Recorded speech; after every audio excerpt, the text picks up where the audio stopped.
സംസ്ഥാനത്തെ 941 ഗ്രാമപഞ്ചായത്തുകളിലെ വാർഡ് വിഭജനം പൂർത്തിയായി. അന്തിമ വിജ്ഞാപനം സർക്കാർ പുറത്തിറക്കി.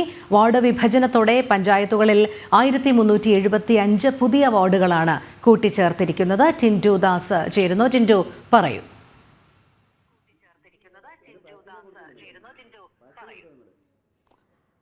രോഹിണി, വാർഡ് വിഭജന പ്രകാരം ഏറ്റവും കൂടുതൽ വാർഡുകൾ വന്നിട്ടുള്ളത് മലപ്പുറം ജില്ലയിലാണ്. അതായത് 223 വാർഡുകൾ പുതുതായി രൂപീകരിച്ചിട്ടുണ്ട്. ഏറ്റവും കുറവ് വാർഡുകൾ വയനാട് ജില്ലയിലും. 2011 സെൻസസ് പ്രകാരമാണ് നിലവിലെ വാർഡ് വിഭജനം പൂർത്തിയാക്കിയിട്ടുള്ളത് എന്നാണ് നമുക്ക് മനസ്സിലാക്കാൻ സാധിക്കുന്നത്. 2021 സെൻസസ് നടന്നിട്ടില്ല. അതുകൊണ്ട് തന്നെ 2011 സെൻസസ് പ്രകാരമാണ് ഈ വാർഡ് വിഭജനങ്ങൾ പൂർത്തിയാക്കിയിട്ടുള്ളതെന്നാണ് മനസ്സിലാക്കാൻ സാധിക്കുന്നത്. പുതിയ വാർഡുകൾ വരുന്നതോടെ 941 പഞ്ചായത്തുകളിലായി 17,337 വാർഡുകൾ ഉണ്ടാകുമെന്നാണ് നമുക്ക് അറിയാൻ സാധിക്കുന്നത്.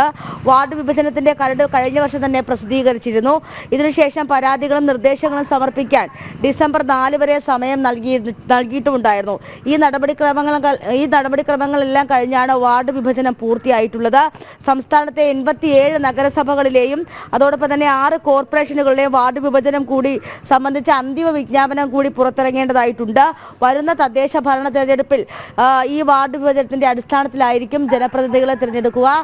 ഡീലിമിറ്റേഷനുമായി ബന്ധപ്പെട്ട് വാർഡ് വിഭജനവുമായി ബന്ധപ്പെട്ടൊക്കെ വലിയ രീതിയിലുള്ള വിവാദങ്ങളൊക്കെ നിലനിന്നിരുന്നു. ആ വിവാദങ്ങളൊക്കെ മറികടന്നുകൊണ്ടാണ് 941 ഗ്രാമപഞ്ചായത്തുകളിലെയും വാർഡ് വിഭജനം പൂർത്തിയാക്കുന്നത്. ഇനി നഗരസഭകളിലെ മുനിസിപ്പാലിറ്റികളിലെ വാർഡ് വിഭജനമാണ് വിജ്ഞാപനം പുറത്തിറക്കേണ്ടത്. ഈ തദ്ദേശ തെരഞ്ഞെടുപ്പ് വരുന്നതിന് മുന്നേ തന്നെ ഇത് പൂർത്തിയാക്കും. ഇതിന്റെ വിജ്ഞാപനം ഇറക്കുമെന്നാണ് മനസ്സിലാക്കാൻ സാധിക്കുന്നത്. രോഹിണി, ശരി. ടിൻഡു ദാസാണ് വിവരങ്ങൾ നൽകിയത്.